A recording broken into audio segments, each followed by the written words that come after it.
Hello everyone.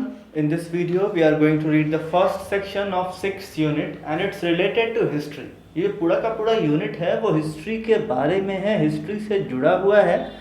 सो topic और the title of the first section is history around us. हमारे आसपास जो कुछ भी हिस्ट्री है या इतिहास है, हमें लगता है कि हिस्ट्री सिर्फ हिस्टोरियंस के लिए है या टीचर्स के लिए है, but actually it concerns all of us. ये हम सभी को प्रभावित करता है. वाई और how does a person get interested in history. अब कैसे भला कोई इंसान हिस्ट्री में इंटरेस्ट लेता है. Is important to know history and understand what happened in the past. ये काफ़ी ज़रूरी है कि हम हिस्ट्री की समझ रखें और ये समझें कि आखिर पहले या पास्ट में हुआ क्या था. Read what different people have to say about why history is important. तो आइए पढ़ते हैं ये जानने के लिए कि अलग अलग लोग हिस्ट्री के महत्व के बारे में, हिस्ट्री के इम्पोर्टेंस के बारे में हमें क्या बताते हैं. इस पिक्चर में हम देख रहे हैं Yasmeen Saleem is a teacher in Jeddah and then K.N. Panikkar professor and historian president Indian History Congress. तो माई स्टूडेंट्स ऑफन आस्क, ये जो यास्मीन सलीम है वो बताती हैं कि मेरे स्टूडेंट्स अक्सर पूछते हैं कि हिस्ट्री क्यों याद की जाए, क्या ये ज़रूरी है, इज़ इट इम्पॉर्टेंट. मैं कहती हूँ it is. To know our self we should know where we came from. अपने बारे में जानने के लिए बहुत इंपॉर्टेंट है कि हमें ये मालूम पड़े कि हम आए कहाँ से हैं.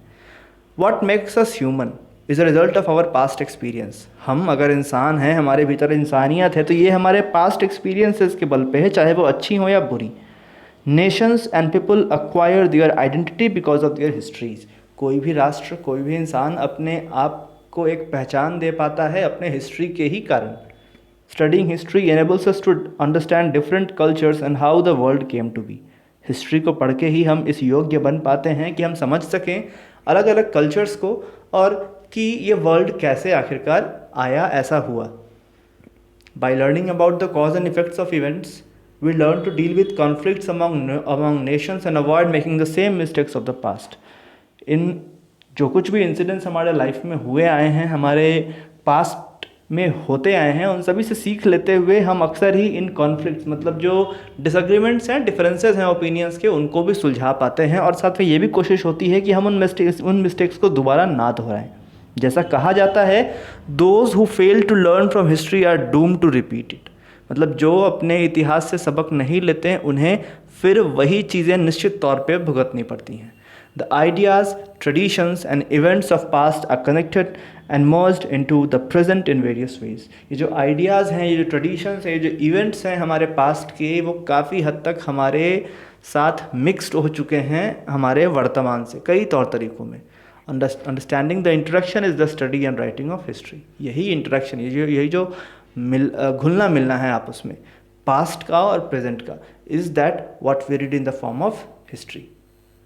दूसरा हम देख रहे हैं आदित्य रवि, जो कि एक गुरुग्राम का स्टूडेंट है, गुड़गांव जिसे पहले जाना जाता था, और वीना एन, जो कि स्टूडेंट है हैदराबाद की. तो इनका मानना है कि history help us to make wise decisions. History जो है वो हमें बुद्धि से भरपूर निर्णय लेने में हेल्प करता है और वो गलतियां दोहराने से बचाता है जो हमारे लिए नेगेटिव रिएक्शंस पैदा करें, हमारे लिए हानिकारक हों. ये हमें सिखाता है हमारे सिविलाइजेशन के बारे में और कैसे हमारे एंसेस्टर्स, मतलब हमारे पूर्वजों ने टास्क हैंडल किया लिमिटेड, या उनके पास जो टेक्नोलॉजी नहीं थी. ये हमें ये भी बताता है हमारे हेरिटेज के बारे में, हमारे हेरिटेज मतलब हमारे विरासत के बारे में, हमारे कस्टम्स, हमारी प्रथाओं के बारे में, हमारे रीति रिवाजों के बारे में. ये हमें बताता है कि हम कौन थे, हम कौन हैं और हम क्या बनने की कोशिश कर रहे हैं. हिस्ट्री काफ़ी इम्पॉर्टेंट है क्योंकि ये हमें बताता है, कंपेयर करता है हमारे पास्ट को हमारे प्रेजेंट से. हर जनरेशन को ये बहुत ज़रूरी है कि वो अपने जीवन में जो कुछ भी हुआ है उसे रिकॉर्ड करके रख सके हिस्ट्री के फॉर्म में, ताकि आने वाले जनरेशन को उससे सबक मिल सके. ये बच्ची कहती है कि उसे काफ़ी पसंद है इंडिया के एम्परर्स के बारे में पढ़ना, मुग़ल एम्परर्स के बारे में पढ़ना. मैं जानना चाहती हूँ कि कैसे इंडियंस ने ईस्ट इंडिया कंपनी के साथ लड़ाई की, ब्रिटिश के साथ लड़ाई की. I also enjoy reading about the discoveries of people like Aryabhata and Chanakya. और मैं आर्यभट्ट और चाणक्य जैसे लोगों के डिस्कवरीज़ के बारे में भी जानना काफ़ी पसंद करती हूँ. अब इसके बाद अमर फ़ारूकी, जो कि एक प्रोफेसर हैं दिल्ली यूनिवर्सिटी के, वो कहते हैं कि हिस्ट्री सिर्फ डेट्स के बारे में नहीं है, डेट्स इंपॉर्टेंट हैं बट ये अपने आप में उतनी ज़्यादा इंपॉर्टेंट नहीं है। It is when they are connected to other dates और to people and places that we can see a pattern. ये डेट्स तभी इंपॉर्टेंट हैं जबकि ये कोई एक पैटर्न बना रही हों किसी पर्सन के लाइफ इवेंट से जुड़ा हुआ। दीज पैटर्न्स, इन पैटर्न्स के थ्रू ही हमें मालूम पड़ता है कि कोई भी घटना कैसे हुई थी और फिर हम इन सभी को एक साथ जोड़ पाते हैं। History is our own fascinating story. History हमारी ही कहानी है and we must try to get it right. और हमें हमेशा हिस्ट्री को सही ढंग से जानना समझना चाहिए। Next is Mridula Mukherjee, writer and professor of modern history, Delhi. History is both, वो कहती हैं कि हिस्ट्री इंपॉर्टेंट भी है और ज़रूरी भी है। It allows you to comprehend contemporary developments. ये आपको आज, कॉन्टेम्प्रोरी मतलब समकालीन, आज के समय में जो भी विकास हो रहा है इसको पहले के हिसाब से कॉम्प्रीहेंड, समझने में काफ़ी आसानी होती है। It shows how the past often restricts aspect of the present. ये हमें बताता है कैसे पास्ट जो है वो हमारे प्रेजेंट को प्रभावित करता है, हमारे प्रेजेंट इवेंट्स को शेप देता है। It makes the past relevant to the present as well as the future. ये पास्ट को रिलेवेंट बनाता है फ्यूचर, ये पास्ट को भी रिलेवेंट बनाता है प्रेजेंट के लिए और फ्यूचर की भी तैयारी करने के लिए हमें आइडियाज़ देता है। मगर मतलब अगर हमें अपने लाइफ में कुछ गलतियां नहीं दोहरानी है तो हम ये कैसे सीखेंगे? गलतियां करके। और it is better to learn from the one who has already committed the same mistake. जिसने यही गलती दोहराई है हम उससे सीखें, उसके पास्ट से सीखें, तो it is easy for us to frame our future. अभी आगे बढ़ते हैं।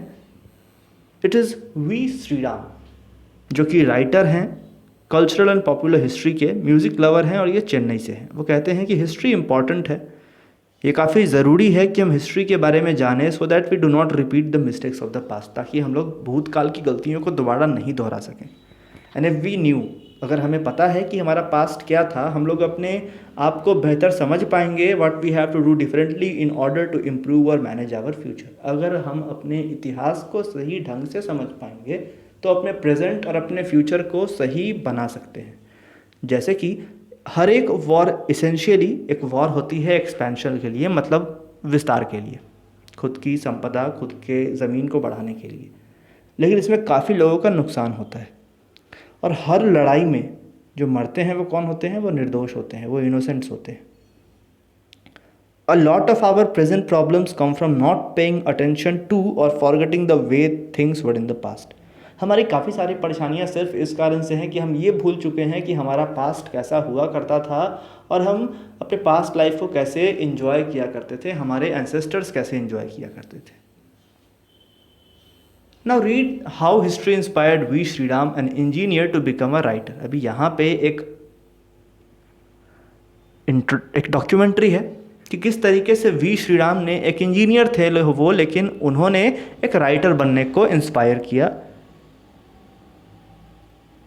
प्रभावित किया। वो कहते हैं कि मेरा जन्म मायलापुर के एक जॉइंट फैमिली में हुआ था, चेन्नई में। मेरे ग्रैंडफादर एक इंजीनियर थे रेलवेज़ में। 1952 में वो रिटायर हुए और उन्होंने एक खुद के लिए बड़ी सी लार्ज लाइब्रेरी बनाई। इस टाइम तक 1966 में मेरा जन्म हुआ तो इसमें लगभग 5000 बुक्स थे। उनके दादाजी के लाइब्रेरी में 5000 बुक्स थे और वो हिस्ट्री पे थे, लिटरेचर पे थे, रिलीजन पे थे।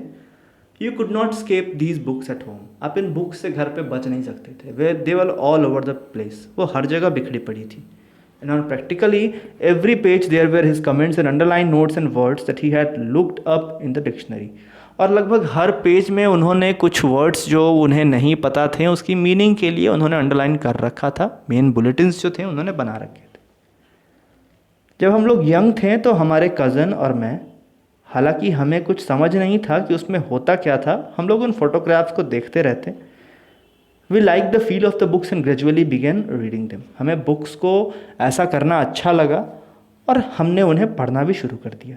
काफ़ी सारी बातें होती घर पे, उसमें मेरे फादर, मेरी आंट्स, मेरे अंकल्स सभी ब्रिटिश हिस्ट्री के बारे में बात करते, सेकेंड वर्ल्ड वॉर के बारे में बात करते। काफ़ी सारा म्यूज़िक भी होता। ये काफ़ी आर्टिस्टिक हाउस होल्ड था and was run completely by my grandfather who believed in celebrating everything Indian. और मेरे दादाजी भारतीयता में काफ़ी विश्वास रखते थे। So it was a good combination of art, history and music in every. तो हम कह सकते हैं कि हमारा जो घर था उसमें म्यूज़िक, आर्ट और हिस्ट्री, तीनों का ही एक बेहतर समावेश था। That is how I really got interested in history. और शायद ऐसे ही मुझे भी हिस्ट्री में इंटरेस्ट आया। But when I was in school I wasn't good at history. लेकिन जब मैं स्कूल में था तो मैं हिस्ट्री में अच्छा नहीं था at all, and I didn't like it, और मुझे ये पसंद भी नहीं था। I was fond of reading history outside of the text book. मुझे हिस्ट्री टेक्स्ट बुक के अलावा बाहर से सीखने में ज़्यादा मज़ा आता था। ऐसा इसलिए क्योंकि text books were bland and gave a very skeletal description. क्योंकि जो बुक्स होते हैं, हिस्ट्री के टेक्स्ट बुक्स होते हैं, वो काफ़ी बोरिंग, काफ़ी डल होते हैं। Till class 6 I was very fond of history because the teachers had a way of bringing it alive. Class 6 तक तो मुझे हिस्ट्री काफ़ी पसंद थी क्योंकि टीचर्स इसे बिल्कुल सही तरीके से हमारे सामने पेश करते। फिर मैं जब कलकत्ता चला गया तो ये एग्जैक्ट अपोजिट हो गया, ये एक डेड सब्जेक्ट हो गया मेरे लिए। And you were perpetually expected to memorise dates, और फिर मुझे भी डेट्स याद करने को कहे जाते, मैप्स बनाने को कहे जाते। ऐसा लगता है कि जैसे हिस्ट्री ने इम्पैक्ट, ये वो बातें ही नहीं करते टीचर्स कि हिस्ट्री किस तरीके से हमारे लाइफ पे असर डालती है। Now if we read the next page, it's written, however, उस समय the newspapers in Calcutta used to have features on local history। उस वक्त इतिहास पे न्यूज़पेपर्स में कुछ कॉलम्स हुआ करते हैं। एक ब्रिलियंट कॉलम था रतिन मित्रा द्वारा लिखा हुआ। हर वीकेंड, सप्ताह के हर सैटरडे संडे, वो एक हिस्टोरिक हाउस पे जाते हैं, उसका स्केच करते हैं, तो और 150 वर्ड्स में डिस्क्रिप्शन देते कि वहाँ पे उन्होंने क्या कुछ देखा, क्या कुछ हुआ। मैं इसे पढ़ा करता, और जब कभी पॉसिबल होता मैं उसे देखने भी जाता। And that made a lot of difference to my perception of history. और इसने हिस्ट्री के प्रति मेरी जो समझ थी उसमें काफ़ी बदलाव लाया। Later I went to an engineering college in Delhi which was in Kashmiri Gate. फिर मेरा दाखिला एक इंजीनियरिंग कॉलेज में हो गया जो कि काश्मीरी गेट के पास था। If I open my window on Sunday morning I could see the विकार coming down in a procession at the St. James Church, and on the other side was the Red Fort। मैं देखता कि किस तरीके से एक priest जो कि चर्च का होता है वो यहाँ पर आया करता, और दूसरी तरफ रेड फोर्ट था, और एक हिस्से में मेरा इंजीनियरिंग कॉलेज था, और वहीं पर दारा शिकोह की लाइब्रेरी, दारा शिकोह के नाम से एक बड़ी सी लाइब्रेरी बिल्डिंग थी जिसे एक हिस्टोरिकल मॉन्यूमेंट की तरह ही देखरेख की गई थी। तो दिल्ली जाने के बाद मुझ में दोबारा हिस्ट्री के लिए एक इंटरेस्ट डेवलप हो गया, because you know Delhi is one of the greatest places in terms of Indian history. यहाँ दिल्ली में काफ़ी कुछ ऐसी चीज़ें हैं जो कि आपको हिस्ट्री से जोड़कर रख सकती हैं। My father used to complain that the number of engineering books in my room in a hostel was equal to the number of history books in the room. मेरे फादर अक्सर कई शिकायत करते हैं कि मेरे रूम में जितनी किताबें इंजीनियरिंग की हैं उतनी ही किताबें हिस्ट्री की भी हैं। वो हमेशा कहा करते हैं कि मुझे नहीं पता कि तुम किस में स्पेशलाइजेशन ले रहे हो, किस में विशिष्टता हासिल करने जा रहे हो, हिस्ट्री में या इंजीनियरिंग में। मैं जब वापस कलकत्ता गया तो मेरे पास फ्रीडम थी to look at the buildings. मैं वहाँ पर सारे एंशियंट बिल्डिंग्स को घूमने गया, चाहे वो GPO हो, डलहौजिया स्क्वायर हो, म्यूलिक्स पैलेस हो, इंडियन म्यूजियम हो, विक्टोरिया मेमोरियल हो, पार्क स्ट्रीट सिमेट्री हो, जहाँ भी। ये काफ़ी इंटरेस्टिंग था और अब्जॉर्बिंग भी था, मतलब ध्यान खींचने वाला भी था। फिर मैं चेन्नई चला गया, Sanjay Subramaniam the singer, and I began a website on south Indian classical music. और फिर हमने साउथ इंडियन म्यूज़िक पे एक वेबसाइट भी बनाया which had to be updated every week with articles, जिसमें कि हर वीक हम कुछ आर्टिकल्स लिखा करते थे। Here you can see it's the majestic red fort. Further, used to do the bulk of the writing and found that you could not keep the history of Tamil Nadu away from the history of Carnatic music। फिर हमने पाया कि जो हमारी जो history है वो काफ़ी माइन्यूटली रिलेटेड है, काफ़ी इंटर रिलेटेड है। यहाँ कहा जा रहा है कि हम तमिलनाडु के म्यूज़िक को कर्नाटिक म्यूज़िक से अलग नहीं कर सकते थे। मैंने किंग्स के बारे में रेफ़र करना शुरू किया, हिस्टोरिकल मूवमेंट्स के बारे में रेफ़र करना शुरू किया, टाउन्स टेम्पल्स के बारे में बताना शुरू किया। रीडर्स काफ़ी इंटरेस्टेड थे इस कॉलम को लेकर, उन्होंने मुझे इंस्पायर किया, उन्होंने मुझे बढ़ावा दिया कि मैं हिस्ट्री के बारे में लिखूं जो कि लोगों का ध्यान खींच सके। 1999 में a group of people from the US said they were coming to attend the music festival in December and that they would like to meet me. US का एक डेलीगेशन, US के कुछ लोग 1999 में उन्होंने मुझसे कहा कि वो दिल्ली आ रहे हैं एक म्यूज़िक फेस्टिवल में, तो वो मुझसे मिलना चाहते हैं। मैंने कहा कि हमें एक हेरिटेज वॉक पे जाना चाहिए। हेरिटेज वॉक मतलब क्या कि जो कुछ भी इंटरेस्टिंग चीज़ें हैं, जो कि पुरानी एंशियंट चीज़ें हैं, उन सभी को घूमने के लिए एक बार चलना चाहिए। और मैं उन्हें मायलापुर ले गया, said I would show them the houses and tell them about their stories and histories. मैंने कहा कि मैं आपको मायरापुर के सभी घर, सभी एंशियंट घर, उनकी हिस्ट्रीज के बारे में आपको बताऊंगा. I approach the renowned musician and painter S राजम. मैंने एस राजम से भी मिलने की कोशिश की और उन्होंने भी अग्री किया. उन्होंने बताया कि जो कुछ भी वो जानते हैं वो मुझे बताएंगे. So in pouring rain he and I walked all around. तो जब बड़ी मूसलाधार बारिश हो रही थी, वो और हम दोनों ही साथ साथ घूम रहे थे. The area under one umbrella, हम दोनों एक ही छाते के नीचे थे. And he said so and so lived here. वो कहते कि यहाँ पर फलाना फलाना रहा करते थे. And such happened there. और यहाँ पे ऐसी ऐसी घटनाएं हुई थी. और आधे घंटे में जो वॉक था वो प्लान वो ख़त्म हो चुका था. फाइनली 45 लोग थे जो हमारे साथ उस टूर पे आए थे. ये ग्रेट सक्सेस था. That is when I decided to do this as often as possible. और फिर मैंने ये डिसाइड किया कि ये जितनी ज़्यादा हो सके मैं उतनी ज़्यादा बार दोहराऊँगा. उसके बाद ये हमेशा चलता आ रहा है. मैंने राइटिंग भी कंटिन्यू रखा है, अपना रिसर्च वर्क भी कंटिन्यू रखा है. और मेरे कुछ बुक्स हैं जो काफ़ी ज़्यादा अब पॉपुलर भी हैं. कर्नाटिक समर, देवदासी, सेंट, और अभी मैंने लिखा है a guide to Fort Saint George 2017 में. So that is all about this story. We shall talk about another videos in next coming chapters. We shall talk about another chapters in next coming videos. Till then, thanks and goodbye.